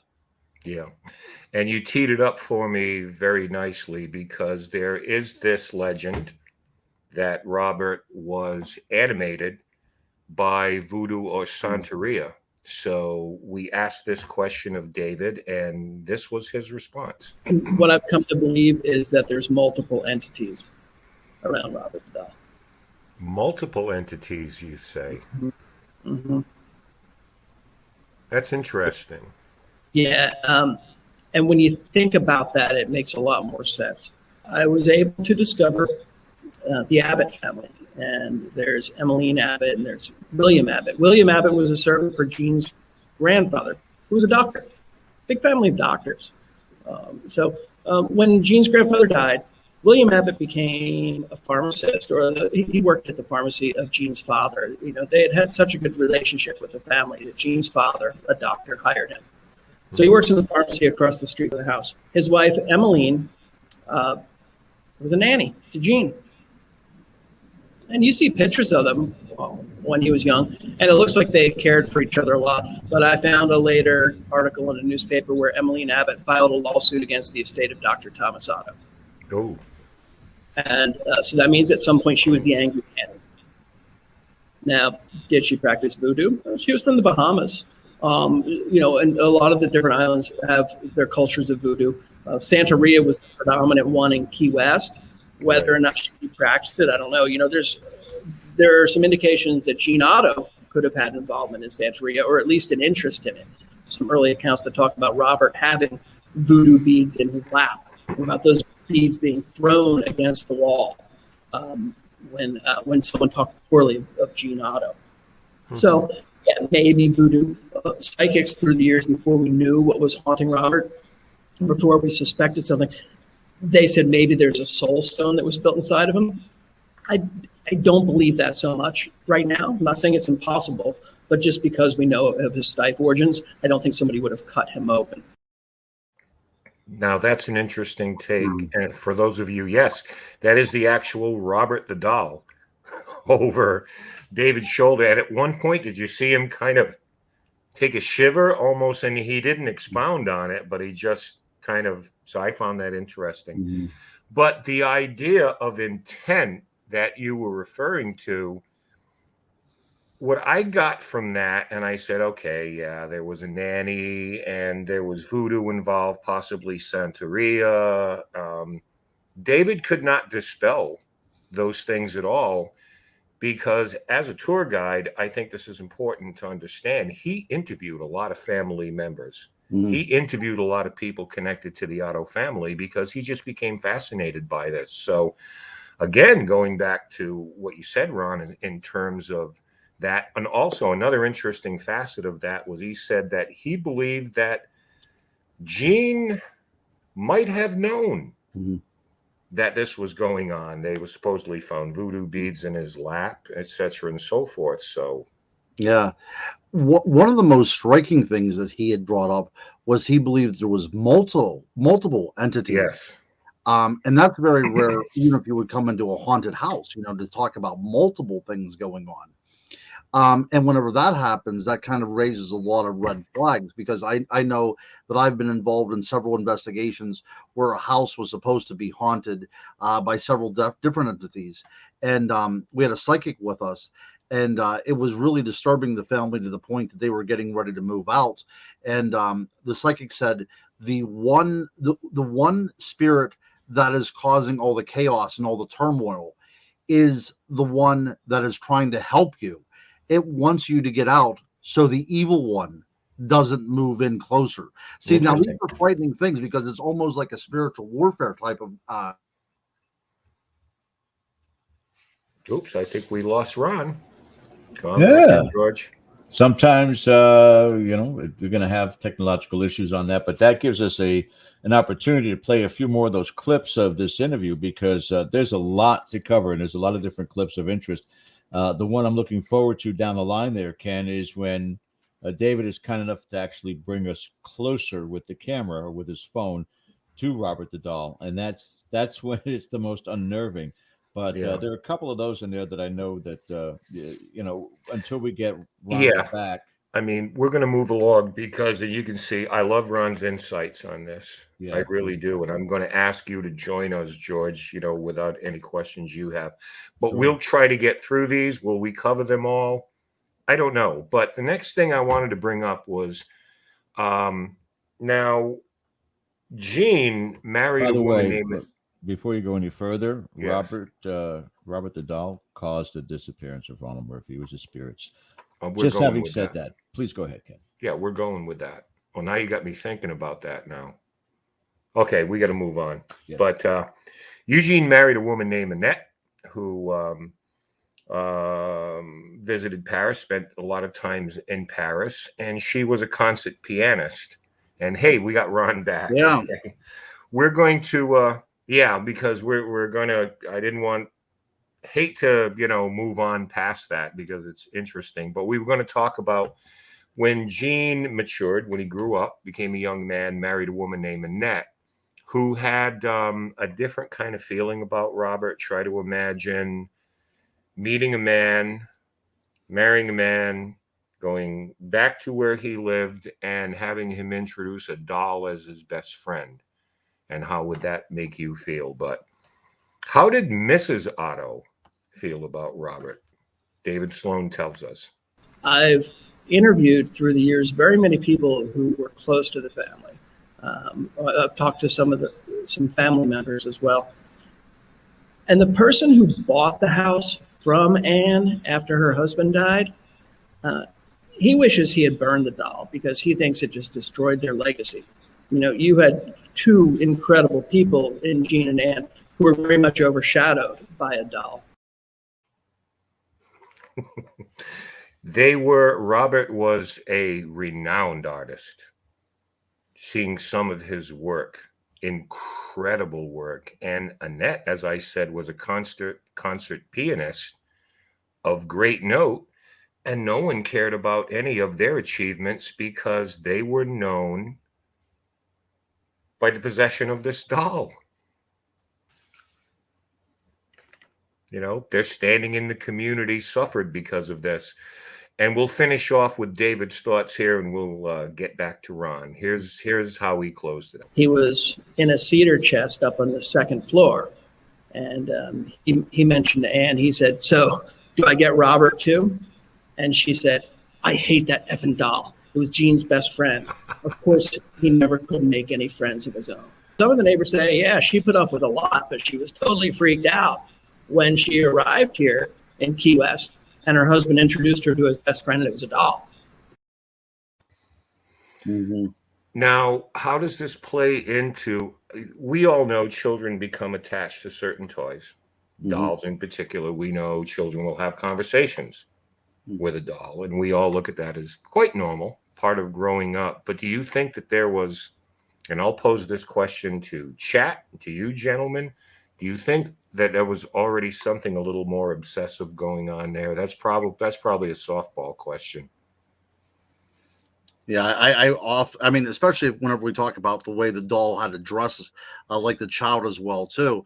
It seemed to be that they were inseparable, and not just because it was a toy companion, but there was also a deep attachment there that one human being would form with another living creature. You know, something much more deeper on a deeper level. And those are the kind of relationships that I said before, one of intention, where something, you know, you're leaving the door open for something very malicious to enter if that was indeed the case. I would think that in a lot of these circumstances that, you know, it's all hypothetical. We really haven't dug down enough. And I think Ron would agree with me that, again, whether you're looking at a pattern, a historic pattern with a particular attachment that a child has to an item, there's Pepper Jackie's in the chat talking about her tricycle, whatever that item may be, you know, it's all subjective. We have to find a way to understand where that connection comes from and where that energy comes from. Is it something that is permeated by the imagination of that child and becomes so strong? Is it just something that looked for that open door, that access to jump in and to wind up being a part of that child's life into adulthood? That's a rare one. That's the rare one for me. Right. You know, we talked about Tony and with regards to Annabelle and her history, but you know, there were people that had no connection to that doll's history, that doll's possession in childhood, that were getting these experiences, you know. And now we're looking at Robert the Doll, where people visit and have those experiences. But the origin story is still something that, you know, we can speculate about till we're out of breath. Ron? It is. That's right. Now it has the provenance of it being a stife, you know, that idea. So as a collector, the first thing that you do, you always look to see if there's that little button in the ear, because you know it's going to be worth money. The other thing about the stife company is they made articulated dolls before anybody else did. So already it's becoming more lifelike. You see what I mean? So there's something special about the stife company, first of all. So it kind of sets it apart. Now we come up with a story of possibly voodoo or possibly Santeria involved. And now it starts having almost like that Tituba type of element to it, you know, about why did everything go south up in Salem in 1692 is because there was a foreign element brought into the mix to, you know, subvert the puritanical way of life up there. So it has all these great story tropes to it, doesn't it? It makes for a great story. But as you said, at the end of the day, we do not know if we're simply working with a very broken individual from a psychological point of view that had no friends and just simply took this doll as one of his own. And, it went throughout life with him like that. We could be dealing with something like that as well. Yeah. We're trying to explain the unexplainable. Exactly. And the best way that we can. Ken? Yeah. It also bears mentioning in the story of this that the parents would often hear conversations going on, and that doesn't raise an eyebrow, imaginary friends and so forth. But there were noises, there were bangs, there were things moving. And when they would go in to admonish Gene, he would blame Robert. Mhm. And this was Yes. a constant theme. It was Robert that did it. It was Robert that moved that. And the child swore it wasn't him. It was Robert. So again, not unusual to try to pass this type of thing off. But as Eugene got older, he never wavered from that. It was always Robert's fault. Even in times of his marriage, it wasn't me. It was that damn doll. So there was a period of time where Robert seemed to vanish. And of course, stories were made up. He aported himself and he vanished into thin air and went to, live with someone else or went back to, the denizens of hell. So David told us a little bit about the period of time where Robert essentially vanished. That's when he was missing, from about 1980 until 1994. And that's where he was on the front porch on Von Pfister Street in Key West. And that's where Myrtle was living. And, Myrtle sat him on the front porch, and she used to set him under the Christmas tree, and she loved him. But she never had anything bad until that final night. So, yeah, from 80 till 94, nobody was talking about Robert. Right. And funny story I'm sorry, Ken, to tell you, Ron, during that interview, I had mentioned I was still in the Air Force and I was stationed in Key West from 89 and 90 for about 18 months or so. And that's where that question got brought up to David is, I don't remember when I was down there that Robert the doll being on display. And then when he mentioned this doll being under a Christmas tree, I vividly remember seeing that doll under a Christmas tree in Key West. How weird is that? Wow. Yeah. And the Myrtle that he's referring to is the woman who eventually bought the house. Yes. And took over possession of the doll. It's like, yeah, I'll keep him around, and never had a problem until one fateful night where this doll, she claimed, attacked her. And up until that point, there was no predisposition in her. Oh, I'm getting a haunted doll, and he does all these things, and he moves around on his own. This was sort of an independent opinion from someone who really didn't have a strong opinion on the paranormal or this doll in particular. So eventually Eugene passes, and there is an Otto family plot. And this is something interesting. I'm going to play David's explanation of this in terms of what and who are buried, both human and animal, and something that I actually thought of a few days ago and emailed him and said, have you ever thought about this connection? And he actually said, that's a good point. I have not, but let's play this first about the Otto family plot. Yeah, and one of my favorite plots is in fact the Otto family plot. Gene Otto, Robert the doll's companion from 1904 until 1974. Their plot has several of the Ottos buried in it. Emmeline Abbott, the nanny, is buried in there as well. Okay. There's 3 Yorkshire Terriers and a key deer buried in the family plot. Okay. A key deer. I want you to bear that in mind. So this was unusual anybody who was connected to the family seemed to be welcome in the afterlife. Come on in, we'll have your plot. You can be buried there, including the Abbott woman who was essentially Gene's nanny and was the woman who purportedly may have had something to do with Santeria or voodoo or soul stones, whatever the case may be. Yeah, I'm going to ask, before I move on to the next one, if you have any thoughts. Okay, so I've never heard that story before about a deer and a dog being buried in the family plot. Oh, it's going to get better very soon. Right? I will tell you, before we move on anymore, this is giving much more credence now to the realm of Santeria. Because one of the foremost aspects of that religion is a mixture of voodoo and Catholicism and everything, but they still retain the idea of animal sacrifice as being very important within that religion. it seems to me, and I will just say this from an outsider looking in, if I would be reading this report, that the only reason why you would have animals buried, especially whenever you have a wild animal like a key deer buried in the plot, would only be for some sort of ritualistic purposes. There's no other reason for that to happen. So it begs the question, and we don't know, did this abbot woman, who was Bahamian, possibly, religion, practice Santeria, which in its pure form is nothing malevolent at all. Why bury the deer? She's there, the deer's there. Did Jean Otto somehow, by osmosis or by teachings or something, start to lean this way? Because David says that there was a suggestion that he may, as a young man, have developed an interest in this. Possible. I mean, did it have anything to do with any blood rituals and the carcass of that deer?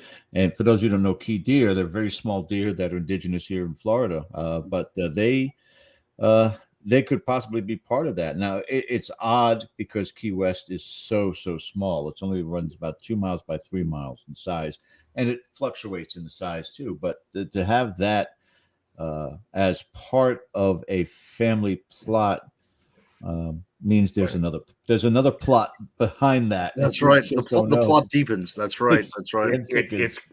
It's spoiler alert. It's going to get weirder really soon. Wow. So eventually Robert makes his way to the museum when Myrtle drops him off there. Being an iconic little artifact in town, she decides museum would be the best place for him. But then again, now we're getting into the 80s here. We're getting into the 90s here. So he comes to the museum, and the staff, who doesn't go back that far, all of a sudden has some very odd things happening to them. So in David's words. So Robert was put in a back office here at the fort. And that's when the employees started having weird things happen. I mean, they saw Robert moving. Nobody believed he was haunted at first, but when he started moving on his own, and they were making chalk marks around the doll to track his movements. And then the animals at the fort started behaving very strangely. Fred the cat, who was the mascot here for so many years, he used to come and greet the lady who opened up in the morning. Her name was Goody, and he used to come up, to get scratched behind the ears and to get his cat treats. But when Robert arrived, he stopped showing up, and Goody would look for him, and she'd find him back with Robert, staring up like he was in some kind of a trance. Okay, so there's a case of the museum mascot, a cat, behaving weirdly. I mean, when people tell me about my cat stares at nothing or my dog stare at nothing, honestly, that's what animals do sometimes. They just look up and stare at nothing. So I take that for what it's worth. But in this case, the museum staff found this doll moving around. They would lock up at night. He'd be in a different place. So already people are just kind of like, really? And then this animal starts behaving oddly. So I think people start putting things together that this is not some ordinary doll or ordinary artifact that you brought into this museum. And these are people who are not predisposed to think we're bringing a haunted item in. They're staff. They're going about their business. Some are paid, some are volunteer, whatever their particular case may be. And already they're seeing that something's odd going on here. Before I move on, anybody have any comment on that? It's got to be, again, for the three of us particularly, but many of the people that are in the chat that are either interested or involved in the paranormal wish to have that opportunity to see a Robert the doll moving, walking. And as Ken was joking about, but not joking about, was when we were doing this interview live last week, I was fixated over David's shoulder, waiting for Robert's arm to go up, for the leg to kick, and I'm like, do it, just do it. I remember, we don't have the full interview, but George did come on and say, okay, listen, I got to just tell you, I've been watching that doll for a half an hour. One of the other things that surrounds Robert, though, is what happens to people who are perceived to disrespect him at the museum. Now, as the story goes, if you're going to talk to him, you ask his permission. You say, good afternoon, good morning, good night. If you're taking a photograph, you say, do you mind if I take a photograph with you? You bade him farewell. You wish him goodbye as if you were talking to any person. Mhm. If you don't do that, legend has it that some type of something's going to befall you. Mhm. You know, we're not necessarily talking, you know, death or something, but some misfortune is what you'll encounter. So we asked David, you know, in our own way, it's like, Dave, go ahead, George. Perfect timing, because this came up in chat. There were hundreds of letters from people who had visited Robert and things that happened to them. So, Yeah. Betty, And, you're and David confirmed that. Mhm. David confirmed that. But we posed the question to him. It's like, Dave, is this a thing or is it a thing? And this is what he said, and this is where it gets a little bit weird. You start seeing these things all the time that when you look for the same thing happening again and again and again. And some of the similar ones that I see come through, often people getting struck by lightning.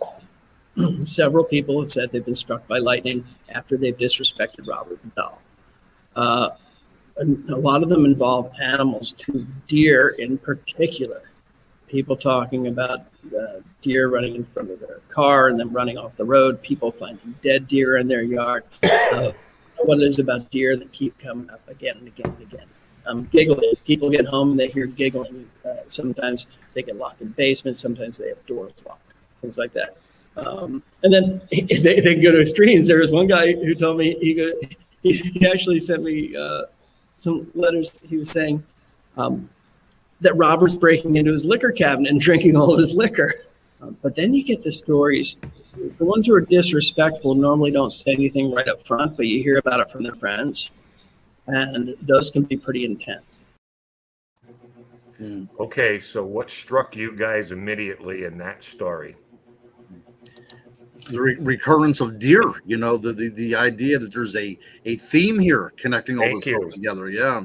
Now, I had written to David, I emailed him 2 days before this show, because when I was putting the clips together in chronological order, he was talking about the deer being buried in the plot. Okay, he actually said that later. I put them in chronological order because it made it easier for us to just kind of absorb the idea. Wait a minute. The most common report is dead deer hitting a deer, or a deer being found, a dead deer carcass. And when I wrote to him, I was shocked because he said, oh, wow, that is a really cool connection. I don't think he had made that. But when he told that story, it was, you know, we have people that claim to be hit by lightning, Robert's drinking their liquor, which I think we can all just kind of like laugh that off, being locked in basements. And he was pragmatic enough to say, hey, listen, you know, you leave a place like that, you get a flat tire. People get flat tires, but immediately, oh, it must be because of Robert. So I appreciate his pragmatism on that. But that thing about the deer, just, I can't get rid of that.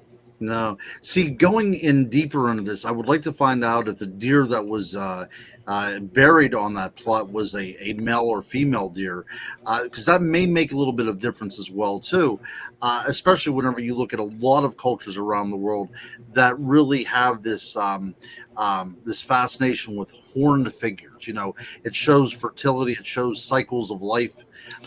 And it would be interesting if that might be a connection as well, too. A lot more is going on here than I ever realized. I had a working knowledge of Robert the Doll, but hearing these stories, it really is, I think, a lot deeper than any of us really realized. You know, it's one thing about a doll possibly moving around. It's another thing about, you know, somebody claiming they were attacked by a doll. But whenever, by extension, then these things start happening in the world around you, and it has this tie-in, you know, this thematic tie-in, then there is something a little strange going on that we need to delve a little bit deeper into. It is kind of odd. The next thing I want to move on to, I'll kind of skip this clip because we can illustrate this because we've got about 14 or 15 minutes left. One of the other things was that the movie Child's Play, Chucky the Doll, was based on Robert. And David, absolutely said that's just false, ridiculous. This is Chucky, buddy Chucky, of course. And David said, this started in the media. It was actually based on an old doll called My Buddy. Mm-hmm. My Buddy doll. Yep. Okay. My Buddy, Chucky. My Buddy, Chucky. Okay, so hopefully at least that No part question. of it can be, it's just an urban legend that people make up that really has no basis in reality whatsoever. All right, I'm just scrolling here now. Yeah. And now we come to our pièce de résistance. I want to get this in. Ozzy Osbourne's meeting Robert the Doll. And I had no idea about this, but David told this story, and we just felt we had to share it with our audience. So sit back and enjoy this. This is awesome. One of the most famous cases now is Ozzy Osbourne. Ozzy and Jack started their world detour up here at the fort with Robert the Doll. And when they came in, Ozzy immediately disrespected Robert the Doll. And then they bought a small plush of Robert that they took in their road trip, and they totally disrespected it. They blamed everything on this doll. They put it in the microwave. They tried to blow it up on the beach. They thought it was pretty funny until Ozzy started having problems. He got a staph infection in his thumb that put him in the hospital, and he almost died. He fell and cracked his head open, went to the hospital, almost died. Got pneumonia, went to the hospital, almost died. And there's this clip of him talking to Robert, and he's saying to Jack, he goes, Jack, there's no such thing as ghosts. You tell somebody they're going to lose sensation in their left arm enough times, they're going to lose sensation in their left arm.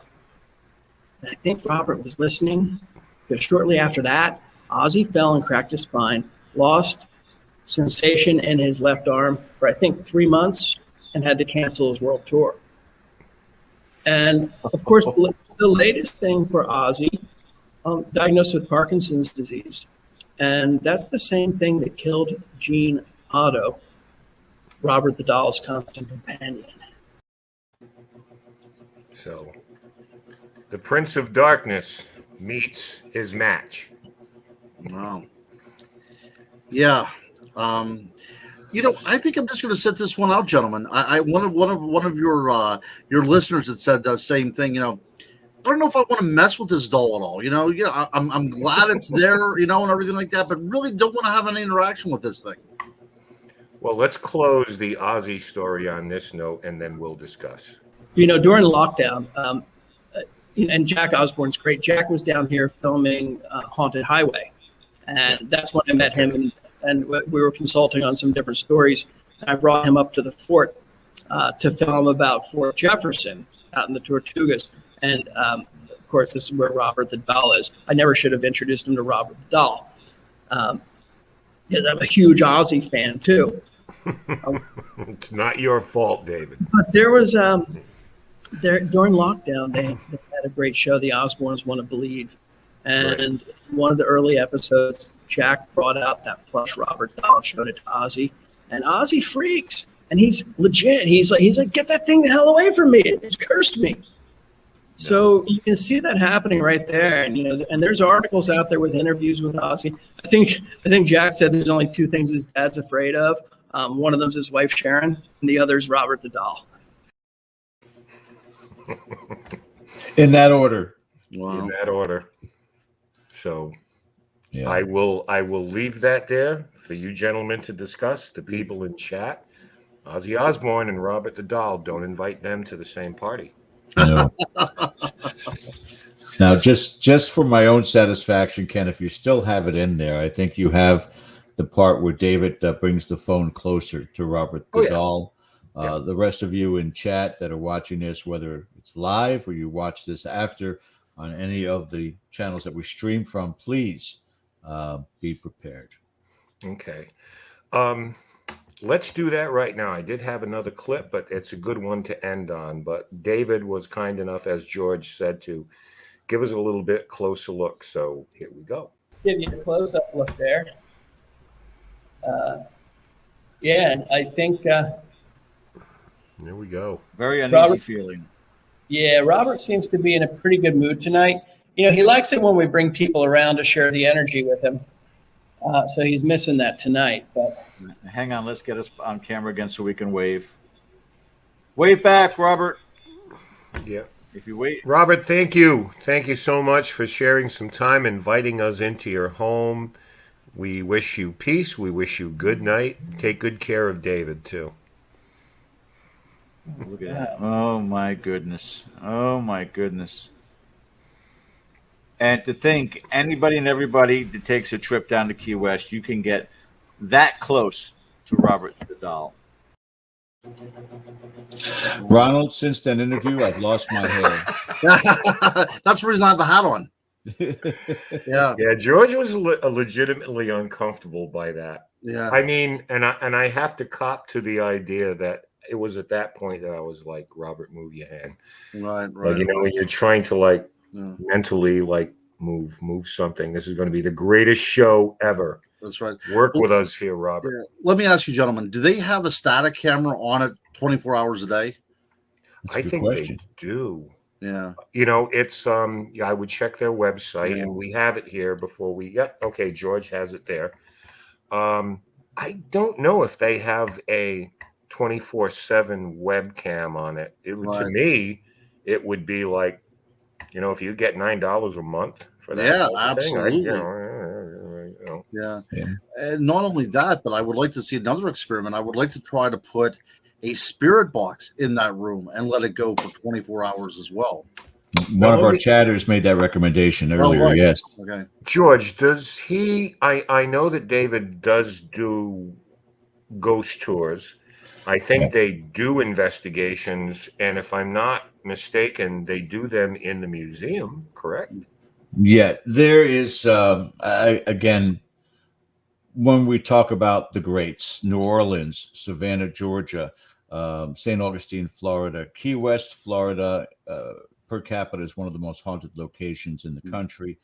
There are so many different locations throughout that town and that small little island, as we used to call it when I lived there, the Rock, that you can go and investigate. But David covers a lot of that. Ghosts and Gravestones, not so much anymore, but his organization certainly. And if you see on the bottom on the ticker tape there, that is the contact place to find out more about what tours are available and what is open, what is out there for anybody that wants to go down there and get a chance to meet Robert the Doll. But who's going to stop you from taking pictures? And again, that became folklore too, about asking permission.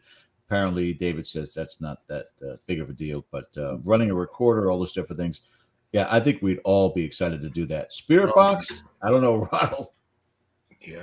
Yeah, you might be, don't really want to hear what kind of responses might come up. No. Yeah. David did leave us with a theory, and I'll just give you a quick summary of it. Not necessarily his, because you've heard from David that he thinks there are multiple entities there. But he did have a psychic go down under the heading, make of this what you will. And she perceived 2 8-foot dark figures who stand with Robert. And they're protective for the most part, but the disrespect is what triggers them, and they are the culprits for the things that they do to people, not him. So it's a psychic's impression.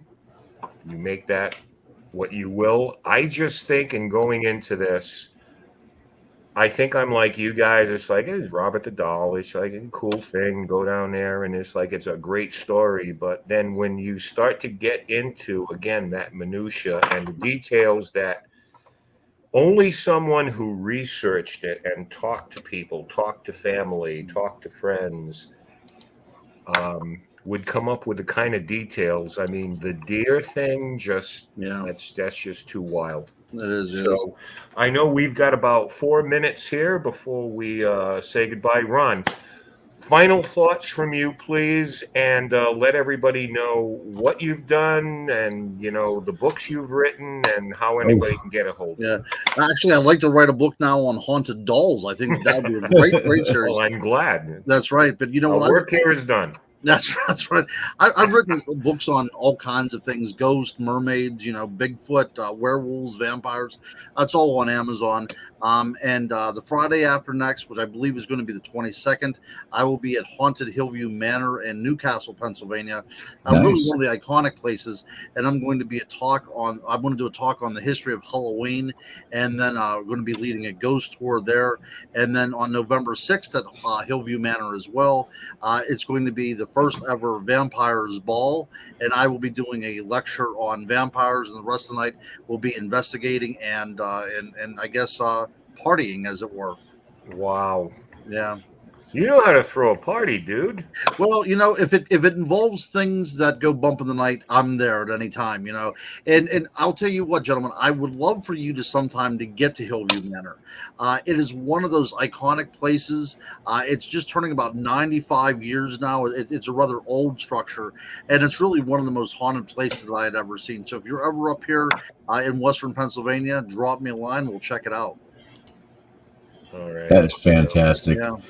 Can't thank you enough, sir. And you have a great Halloween time frame. I'm fans of you guys. I have been for years, and it's been an honor to be on your show, my friends. Well, you can, until the restraining order comes, you can expect us to contact you again, because there's so much more that we'd love to get into with you down the road. And I know our viewers would love to hear your perspectives on cryptids and vampires and man does not live by dolls alone, and that's certainly not. And that has been Ronald Murphy, and he is one of the finest people in this field. I appreciate it. I love him to death. Yeah, Thank you, guys. Get his books and make connections with him through social media. Thank you again, Ron. We appreciate it. Thank you, buddy. Bye-bye. Okay. We made it. We made it through our first show, our debut show. I want to thank KGRA Digital Broadcasting Network for bringing us on board. Again, even though it didn't wind up on our YouTube page, Ken will put that up there once we download the there. But Dead Air Full Spectrum on YouTube, please. Yes. Give us a look. There are other things up there. Hit the like, subscribe to us. We are in a push to get to the number 1,000. We're about halfway there now.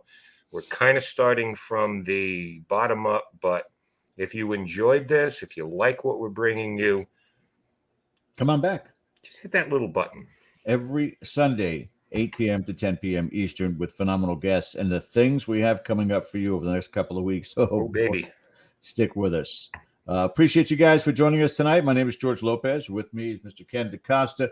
Thank you guys so much. Have a great rest of your weekend. We'll see you next week. Until then, take care. Nice.